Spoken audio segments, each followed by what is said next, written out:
വെള്ളലിബാസിൻ പുടവയണിഞ്ഞ് മണവാളൻ ചമയണം.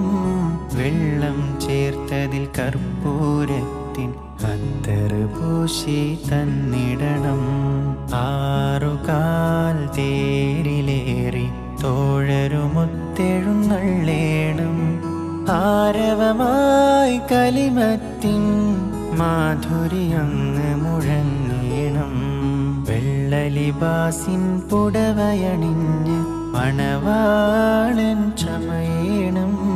വെള്ളം ചേർത്തതിൽ കർപ്പൂരത്തിൻ അത്തറ് പൂശി തന്നിടണം.